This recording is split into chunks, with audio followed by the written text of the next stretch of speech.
Hello friends, नमस्कार। मैं आशुतोष सिंह एक बार फिर से गुरुकुल के इस मंच पर आपका जोरदार स्वागत करते हैं। जैसा कि आपने पिछली वीडियो में देखा होगा, मैंने मॉडर्न हिस्ट्री के और ख़ास करके गांधी जी के बारे में कुछ क्वेश्चन आपको बताए थे और आपने पढ़ा भी होगा, समझा होगा और आपको अच्छा भी लगा होगा। और आशा करते हैं कि जो ये वीडियो हम आपके लिए लेकर के आए हैं इसको भी आप लोग पसंद करेंगे। और आज का जो टॉपिक होगा खास करके गांधी युग से ही होगा और इसमें जो भी क्वेश्चन होंगे वो जलियांवाला बाग हत्याकांड से जुड़े होंगे। तो ये जो जलियांवाला बाग हत्याकांड है या रौलट एक्ट है या इससे के पीछे जो कारण है, ये सारे क्वेश्चन इसमें दिए गए हैं और ये हर एक परीक्षा में कभी न कभी पूछे ही जाते हैं। तो ये क्वेश्चन आज के बहुत ही अच्छे हैं और आशा करते हैं कि आप लोगों को भी अच्छा लगेगा। तो आइए हम लोग इस पर चर्चा करते हैं। तो देखिए, क्वेश्चन के बारे में हम लोग चर्चा करेंगे।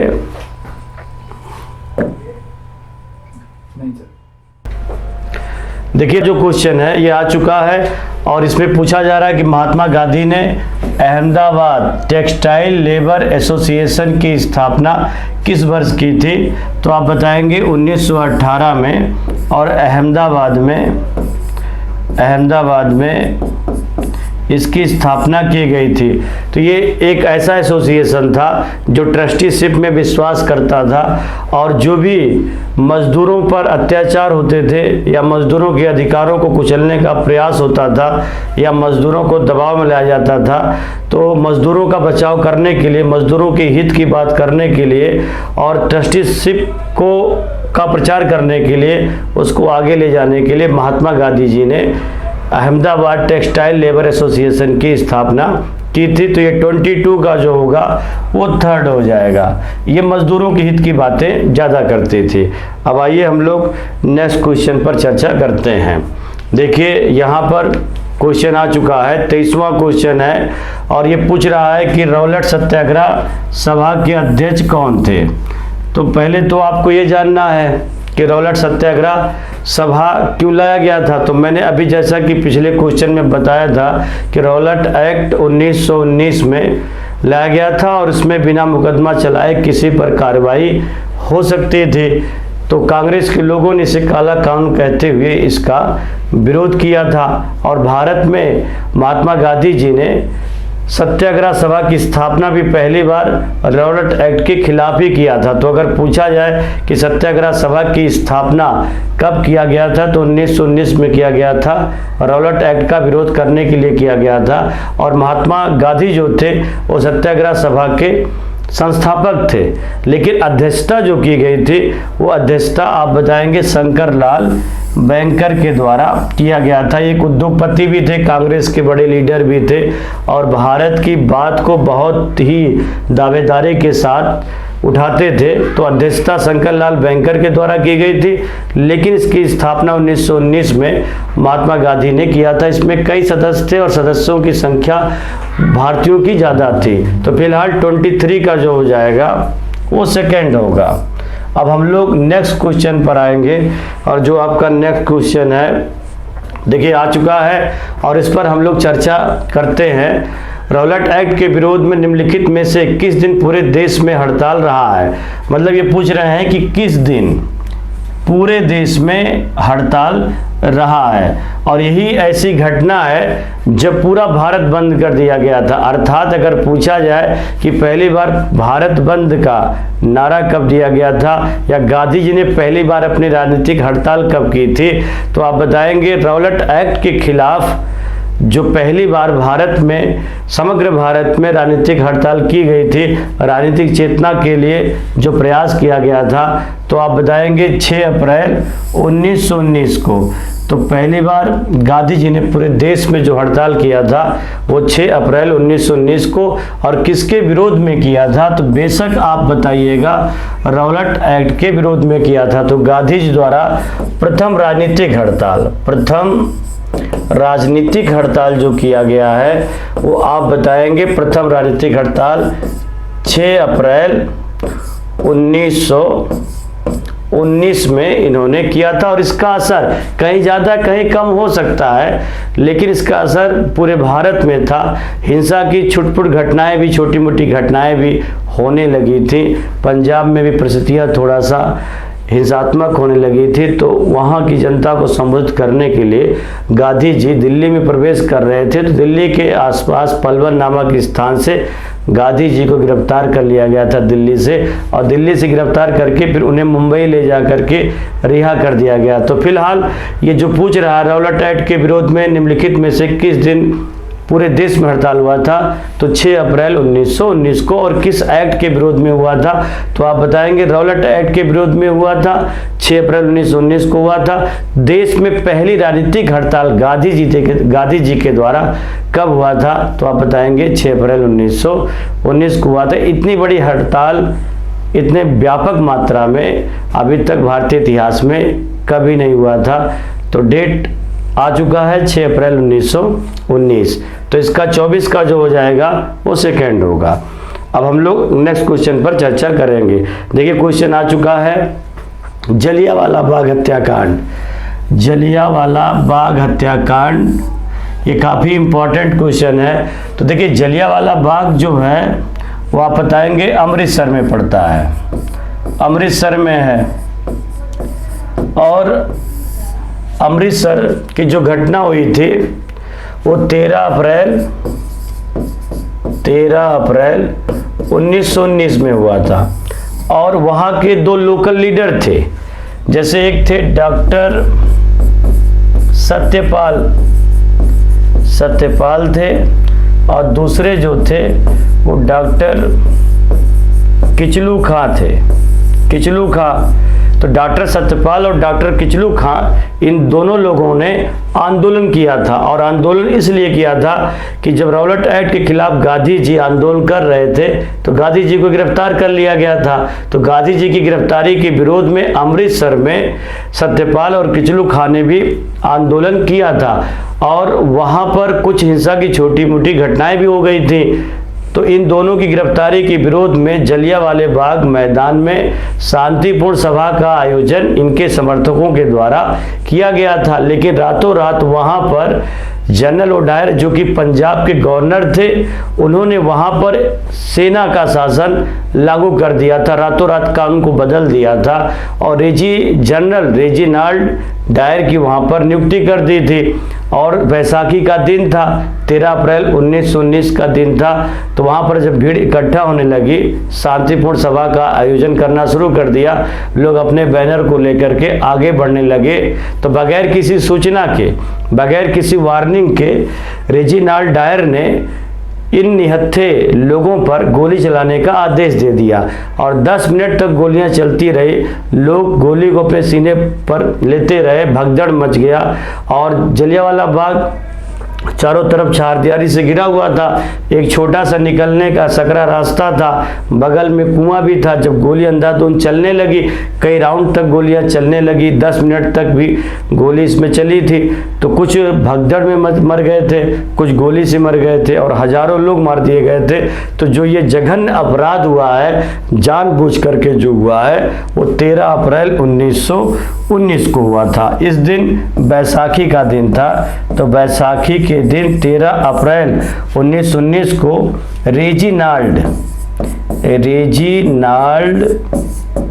डायर ने, जो कि जनरल है, इसने 13 अप्रैल 1919 को गोली चलाने का आदेश दिया था। तो 25 का डी हो जाएगा। 25 का डी आंसर सही है। जो कि पूछा जा रहा है कि जलियांवाला हत्याकांड कब हुआ था, तो बेशक बताइएगा बैसाखी के दिन 13 अप्रैल 1919 को हुआ था। अब हम लोग नेक्स्ट क्वेश्चन पर चर्चा करते हैं। देखिए क्वेश्चन आ चुका है, किस अंग्रेज अधिकारी के द्वारा जलियांवाला बाग हत्याकांड करवाया गया था। तो जैसा कि हमने बताया कि उस समय पंजाब का गवर्नर जो था, पंजाब का गवर्नर, तो पंजाब का जो गवर्नर था उसका नाम था general O'Dwyer, general Michael O'Dwyer, general O'Dwyer. ये पंजाब का गवर्नर है। लेकिन जब वहाँ पर रातों रात कानून को बदल दिया गया, सेना के कानून को लाया गया और सैनिक को बुला लिया गया। तो सेना का एक अफसर था, उसका नाम था जनरल रेडिनॉल्ड डायर। तो देखिए इस समय 2 डायर थे। उस समय पंजाब का गवर्नर जनरल ओडायर था, लेकिन जनरल ओडायर ने गोली चलाने का आदेश नहीं दिया था, ये गवर्नर था, बल्कि वहाँ पर गोली चलाने का आदेश जनरल रेडिनॉल्ड डायर ने दिया था। और इसने कोई पूर्व सूचना भी नहीं दी थी, कोई चेतावनी भी नहीं दिया था। और जैसे ही भीड़ इकट्ठा हुई, हालांकि वह हिंसात्मक भीड़ थी, वो हिंसा करने वाली भीड़ नहीं थी, तो इसने जानबूझ करके दहशत कायम करने के लिए सुरक्षा के नाम पर विवेकहीन होकर के, शून्य होकर के इसने गोली चलाने का आदेश दे दिया। तो फिलहाल इस क्वेश्चन के अकॉर्डिंग सिर्फ इतना जानना है कि किस अंग्रेज अधिकारी ने जलियांवाला बाग हत्याकांड में गोली चलाने का आदेश दिया था। तो आप बताएंगे उसका नाम था जनरल रेडिनॉल्ड डायर। और जो जनरल वो डायर था, इसने आदेश नहीं दिया था, बल्कि ये पंजाब का गवर्नर था। ये गोली चलाने का आदेश इसने नहीं दिया था, बल्कि जनरल रेडिनॉल्ड डायर ने दिया था। तो इसमें दोनों पर थोड़ा कन्फ्यूजन होता है, तो कन्फ्यूज होने की ज़रूरत नहीं है। ये इसमें शामिल नहीं था, शामिल जो था वो जनरल रेडिनॉल्ड डायर था। तो 26 का 3rd हो जाएगा। अब हम लोग नेक्स्ट क्वेश्चन पर चर्चा करते हैं। तो आइए देखिए, क्वेश्चन आ चुका है और इसको आप लोग पढ़ना शुरू कर दिए। क्या पूछ रहा है? जनरल डायर का पूरा नाम। तो किसका पूरा नाम है? जनरल डायर का। ये वो डायर है जिसने गोली चलाने का आदेश दिया था। ये पंजाब का गवर्नर नहीं है जिसने गोली चलाने का आदेश दिया था। तो गोली चलाने का जिसने आदेश दिया था उसका पूरा नाम क्या था? तो ब्रिगेडियर जनरल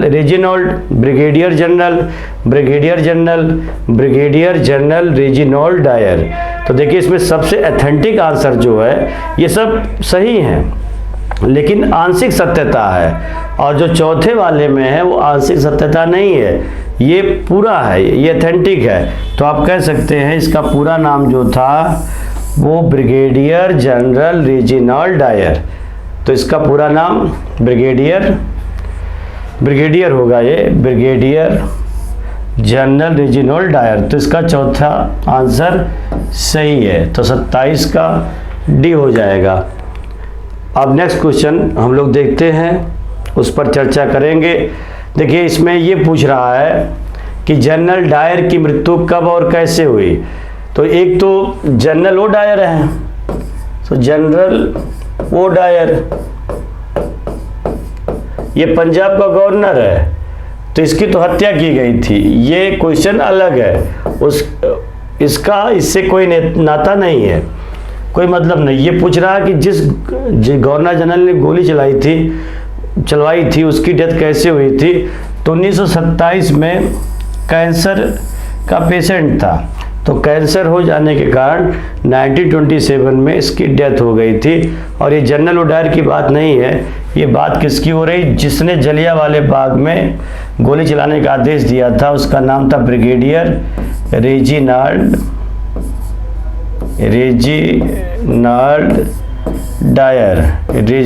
डायर। तो इसका जो हो जाएगा सेकेंड, 28 का सेकेंड होगा। अब हम लोग दूसरे क्वेश्चन पर चर्चा करेंगे। तो आइए देखिए, पढ़ते रहिए। जलियांवाला बाग हत्याकांड की जांच के लिए किस नए कमीशन का गठन किया गया? मतलब किसकी जांच के लिए? जलियांवाला बाग जांच के लिए कौन सा कमीशन गठित किया गया था? तो जलियांवाला बाग हत्याकांड मैंने बताया कि किचलू खां और सत्यपाल की गिरफ्तारी के विरोध में 13 अप्रैल 1919 को ये घटना हुई थी। और जब घटना हो चुकी तो चारों तरफ से लोगों ने मांगे करना शुरू कर दिया। चारों तरफ से जब दबाव पड़ा, खास करके कांग्रेस का जब दबाव पड़ा, तो सरकार जागी। लेट ही इन्होंने गठन किया, लेकिन इसमें उन्हें गठन किया था। और उसके जो अध्यक्ष थे वो W हंटर थे। इसमें कई अंग्रेज भक्त भी थे, उन लोगों को भी इसमें शामिल किया गया था। तो W हंटर की अध्यक्षता में हंटर कमीशन का गठन किया गया था। तो हंटर कमीशन जो लाया गया था वो जलियांवाला बाग हत्याकांड की जांच के लिए। और जब ये जांच करने के लिए ये कमीशन गया तो अपनी इसने रिपोर्ट प्रस्तुत की, लेकिन घटना जो हुई थी और इनकी रिपोर्ट में काफ़ी अंतर भी आया था। इन्होंने बेशर्मी के साथ भयानक लिपापोती कर दिया था और उस घटना से छेड़छाड़ भी इनके द्वारा किया गया था।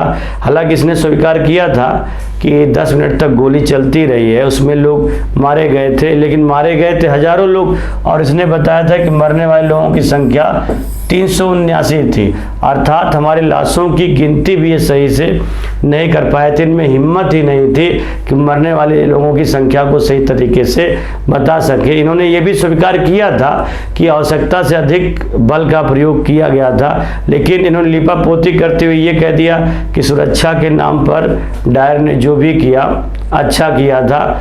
तो कुल मिलाकर के जो इनकी रिपोर्ट आई थी हंटर कमीशन की, भारत की जनता, भारत की राजनीतिक पार्टियां, गांधी, कांग्रेस, ये सभी लोग संतुष्ट नहीं थे। तो यही वजह है कि कांग्रेस वर्किंग कमेटी ने मदन मोहन मालवीय की अध्यक्षता में एक अलग से टीम का गठन किया था। जब कांग्रेस की समिति वहां पर गई थी, लोगों से मुलाकात किया, जमीन तक गए, लोगों से जुड़े, पूछे, तब उन्होंने अपना जो कुछ भी बातें बताया। तो इनकी रिपोर्ट में और कांग्रेस की रिपोर्ट में जमीन और आसमान का अंतर था।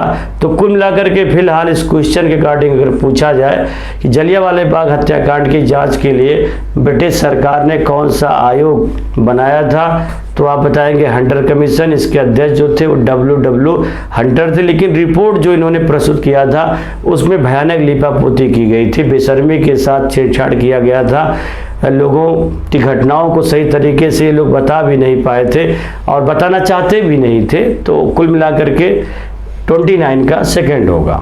अगला क्वेश्चन आइए हम लोग उससे जुड़ते हैं, देखते हैं, और क्वेश्चन आप पढ़ना शुरू कर दीजिए और देखिए इसमें क्या पूछ रहा है।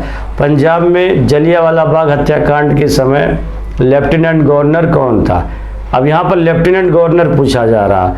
लॉर्ड हार्डिंग पहले आ चुके थे, गवर्नर जनरल रह चुके हैं, सर माइकल ओडायर। तो जलियांवाला बाग हत्याकांड के समय पंजाब का governor general sir Michael Dyer थे और जब ये घटना हुई थी, बाद में इनकी हत्या 1940 में लंदन में उधम सिंह के द्वारा की गई थी। उधम सिंह ने जलियांवाला बाग हत्याकांड को जिम्मेदार माइकल ओडायर को माना था, क्योंकि इससे पहले रेजिनाल्ड डायर की 1927 में कैंसर की वजह से डेथ हो गई थी और ये गवर्नर थे, तो इनको भी तो पता रहा होगा, इनका भी उसमें प्रत्यक्ष या अप्रत्यक्ष से जरूर योगदान रहा होगा। तो फिलहाल इसमें जो पूछ रहा है कि 1919 में जलियांवाला बाग हत्याकांड के समय पंजाब का लेफ्टिनेंट गवर्नर कौन था, तो बेशक आप बताइएगा सर माइकल ओडायर। 30 का सेकंड हो जाएगा। अब नेक्स्ट क्वेश्चन अगले पर हम लोग चर्चा करते हैं। तो देखिए क्वेश्चन आ चुका है, इसमें कहा जा रहा है कि किसने और कहाँ सर माइकल ओडायर की हत्या की थी? तो उधम सिंह, भगत सिंह, सुभाष चंद्र बोस, जमनालाल बजाज। तो मैंने अभी आपको बताया ही था, क्योंकि जब जलियांवाला बाग हत्याकांड हुआ था तो उस समय जो उधम सिंह थे वो बच्चे थे और उन्होंने बहुत करीब से अपनों को इस कांड में खोते हुए देखा था, गोली चलते हुए देखा था। अब ये बच्चा बड़ा हो चुका था और इसके दिमाग में अभी ये घटना गई भी नहीं थी और ये घटना चल भी रही थी। तो इन्होंने उसी समय ये तय कर लिया था कि इस अपमान का बदला हमें लेना होगा। और जब ये बड़े हुए, पैसा इकट्ठा किया, कारपेंटर का काम कर करके यहाँ से लंदन गए, तो वहाँ पर लंदन में जनरल ओडायर की हत्या उधम सिंह के द्वारा की गई थी। तो 31 का फर्स्ट हो जाएगा। और ये हत्या जो की गई थी, जैसा कि हमने पहले बताया था, 1940 में इन्होंने किया था और कालांतर में इनको फांसी की सज़ा दे दी गई थी। और इन्होंने कहा भी था कि मैं एक गरीब इंसान हूँ, मुझे भारत माँ को देने के लिए कुछ नहीं है, सिर्फ बलिदान ही कर सकता हूँ, अपना खून ही दे सकता हूँ। तो आप ये कह सकते हैं कि जलियांवाला बाग हत्याकांड का बदला उधम सिंह ने किसकी हत्या करके लिया था? तो आप बताएंगे उस समय के जो गवर्नर थे उनका नाम था जनरल ओडायर। तो 31 का फर्स्ट हो जाएगा। अब अगला क्वेश्चन पर हम लोग चर्चा करते हैं। तो देखिए क्वेश्चन आ चुका है, और आप लोग इसको पढ़ना शुरू कर दीजिए। तो इसमें पूछ रहा है किसके द्वारा जलियांवाला बाग हत्याकांड के विरोध में, किसके द्वारा जलियांवाला बाग हत्याकांड के विरोध में अपनी नाइटहुड की उपाधि त्याग दी थी। तो जब जलियांवाला बाग हत्याकांड हुआ था तो उस समय सर की उपाधि उससे पहले या नाइटहुड की उपाधि हाउस ऑफ कॉमन्स के द्वारा रविन्द्रनाथ टैगोर को दी गई थी। तो रविन्द्रनाथ टैगोर जी इस घटना से आहत होकर के,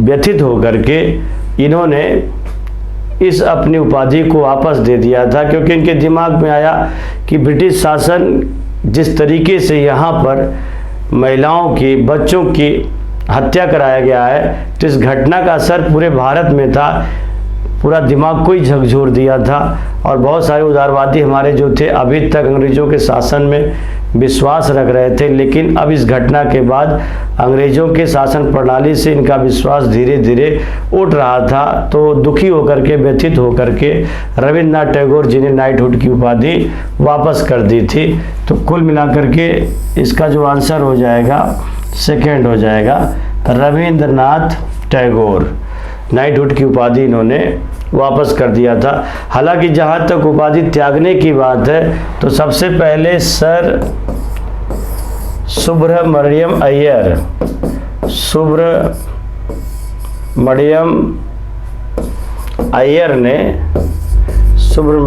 अय्यर ने 1916 में जब होम रूलिंग आंदोलन हुआ था तो एनी बेसेंट के गिरफ्तारी के समय सर की उपाधि वापस की थी। तो देखिए, अगर कभी पूछा जाए कि सर उपाधि वापस करने के सिलसिले की शुरुआत कब हुई थी और किसने किया था, तो 1916 में जब होम रूलिंग आंदोलन बाल गंगाधर तिलक और एनी बेसेंट के द्वारा चलाया गया था। जब एनी जी को गिरफ्तार कर लिया गया था तो एनी बेसेंट की गिरफ्तारी के विरोध में सुब्रमण्यम अय्यर ने पहली बार 1916 में सर की उपाधि वापस कर दी थी। तो यहाँ पर नाइटहुड या सर की उपाधि किसने वापस की है, रविन्द्रनाथ टैगोर ने। 32 का सेकंड हो जाएगा। अब नेक्स्ट क्वेश्चन पर हम लोग चर्चा करते हैं।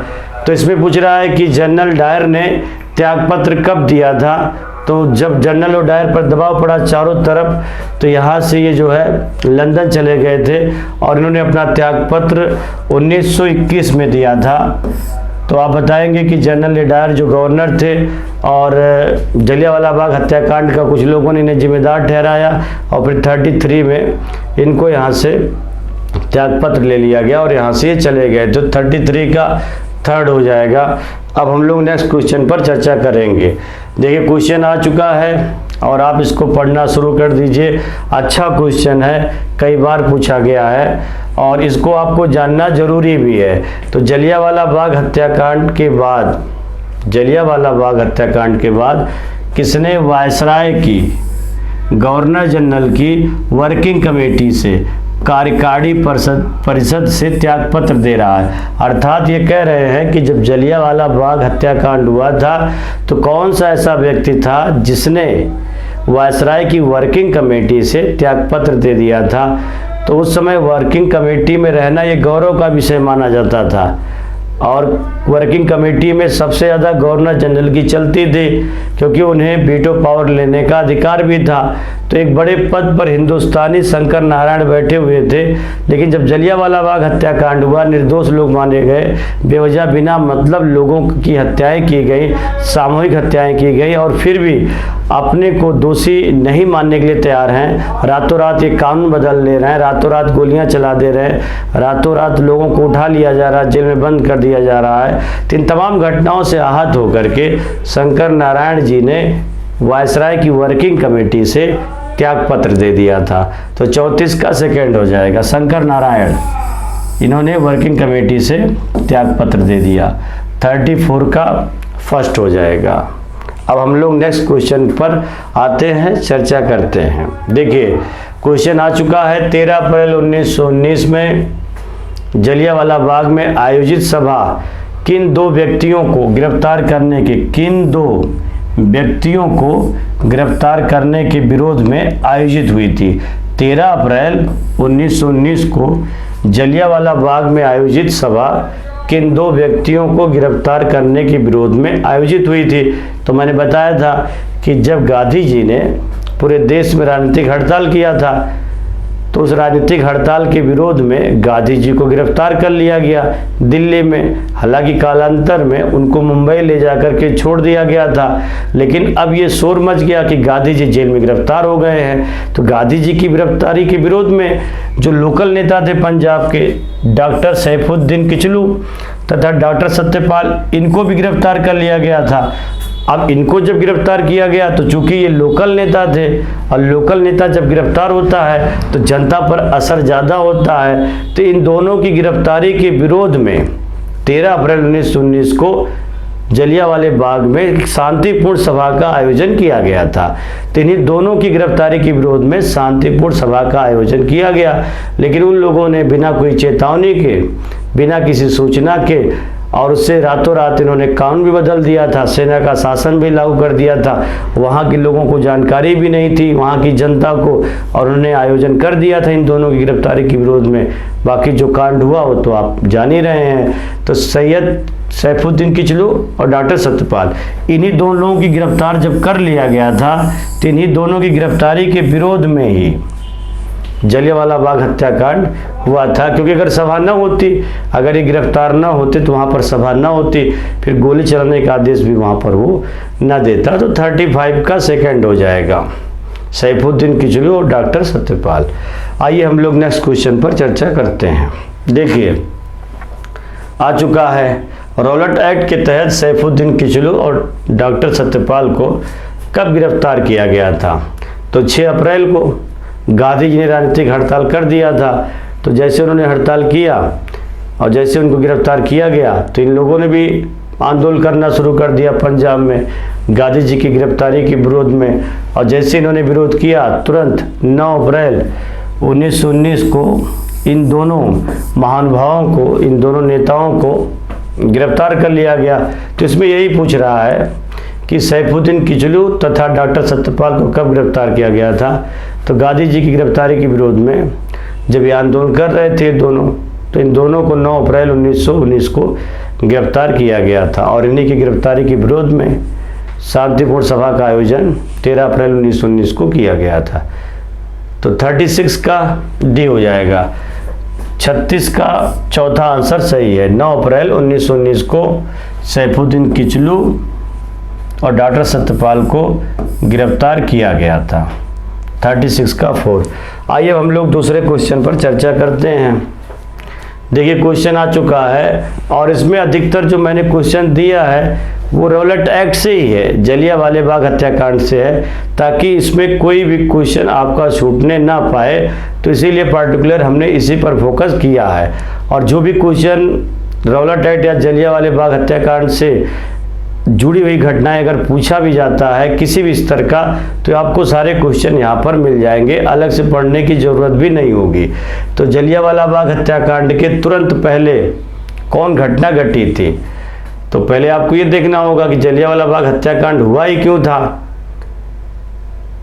तो दोनों को गिरफ्तार कर लिया गया था, किचलू खां और सत्यपाल को, और वो दोनों जो है किसका विरोध कर रहे थे? तो जो रॉलेट एक्ट आया था 1919 में, तो ही 1919 के रॉलेट एक्ट के विरोध में यही घटना घटी थी। और इसी को लेकर के तो बवाल मचा हुआ था, इसी को तो काला कानून कहा गया था। इसी के विरोध में गांधी जी ने सत्याग्रह सभा की स्थापना भी की थी। तो रॉलेट एक्ट की वजह से जलियांवाला बाग हत्याकांड हुआ था। बाकी क्रिप्स मिशन 42 में है, चौरी चौरा कांड 22 में है, लॉर्ड मिंटो सुधार बहुत पहले 1919 में, तो उसके तुरंत पहले तो रॉलेट एक्ट है। 19 में जलियांवाला बाग हत्याकांड हुआ, और 19 में कौन आया था? Rowlatt act. और इसी की वजह से तो ये कांड हुआ था। 37 का सेकंड हो जाएगा, 37 का सेकंड। अब हम लोग नेक्स्ट क्वेश्चन पर चर्चा करते हैं। देखिए क्वेश्चन आ चुका है, और पढ़ना शुरू कर दीजिए, और बहुत आसानी से आप इसको आराम से पढ़िए, समझिए, और अच्छा क्वेश्चन है। देखिए कह रहा है कि जलियांवाला बाग हत्याकांड से संबंधित रॉलेट एक्ट किसकी अध्यक्षता में बनाया गया था?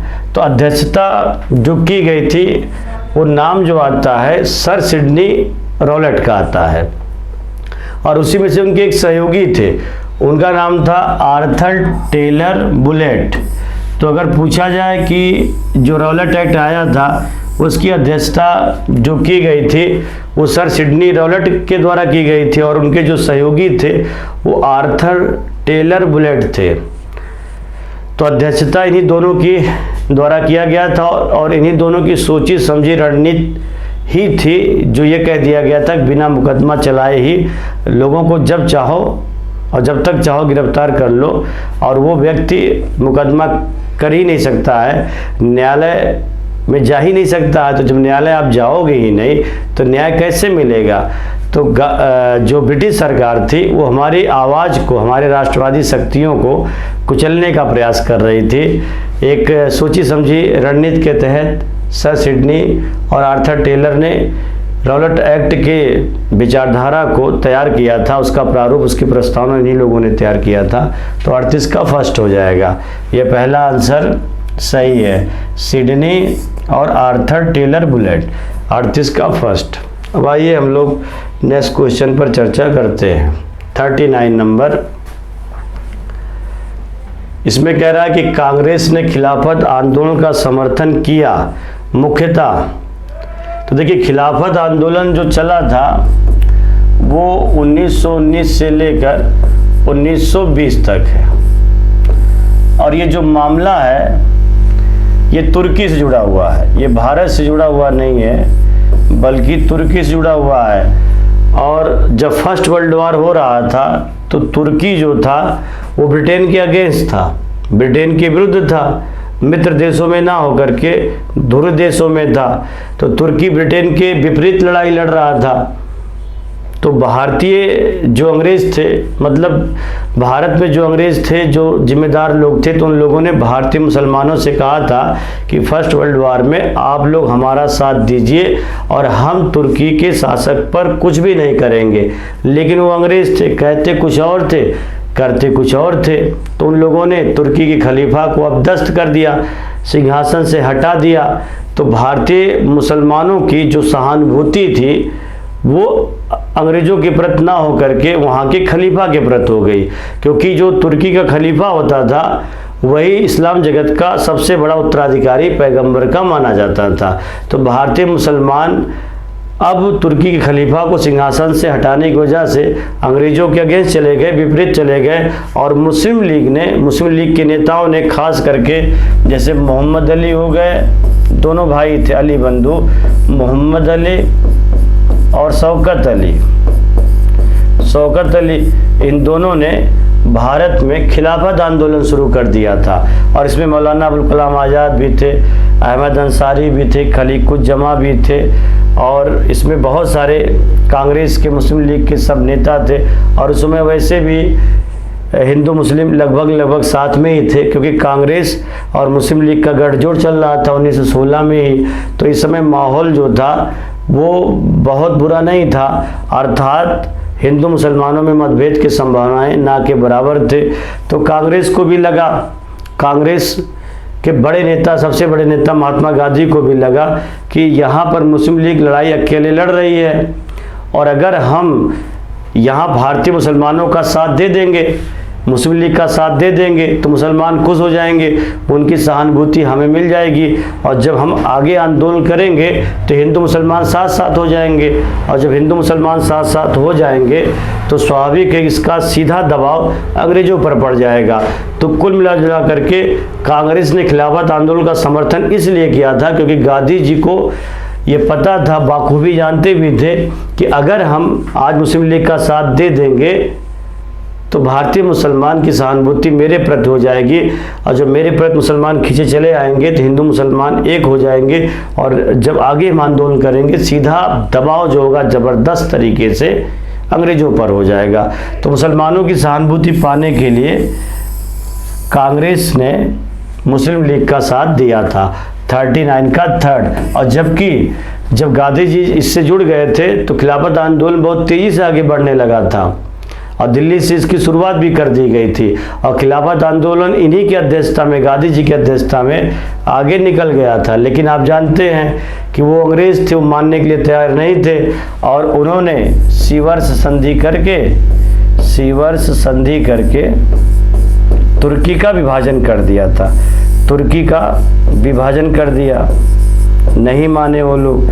तो कुल मिलाकर के आप ये कह सकते हैं कि गांधी जी ने या कांग्रेस ने मुस्लिम लीग का साथ इसलिए दिया था ताकि मुसलमानों की सहानुभूति हमें मिल जाए, और मिली भी थी शुरुआत में। 39 का थर्ड। आइए अब नेक्स्ट क्वेश्चन पर चर्चा करते हैं। देखिए क्वेश्चन आ चुका है और इस पर फोकस करना शुरू कर दीजिए।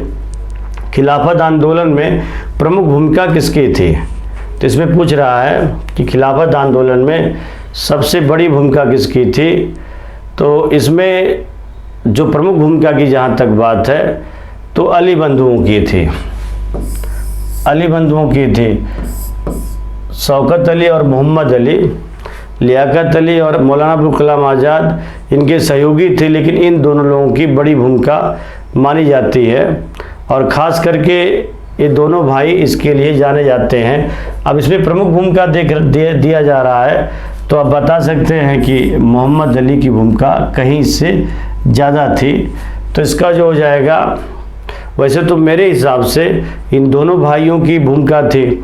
तो ये क्वेश्चन थोड़ा सा डाउटफुल है, लेकिन मेरा जहाँ तक मानना है कि अली बंधु इसके लिए ज़्यादा जिम्मेदार है। अली बंधु, तो आप ये कह सकते हैं कि इन दोनों की थी, इन दोनों की भूमिका इसमें सबसे ज़्यादा थी। तो इसका ए भी आंसर सही है, बी भी सही है, तो ये दोनों हो जाएगा। ठीक, तो 40 का ए और बी दोनों, ए और बी दोनों होगा। तो 40 का ए और बी दोनों, क्योंकि इसमें पर्टिकुलर ये बताना किसकी ज़्यादा भूमिका थी, तो इसमें दोनों की बड़ी भूमिका थी। और जहाँ तक मेरा मानना है कि ए और बी दोनों होना चाहिए।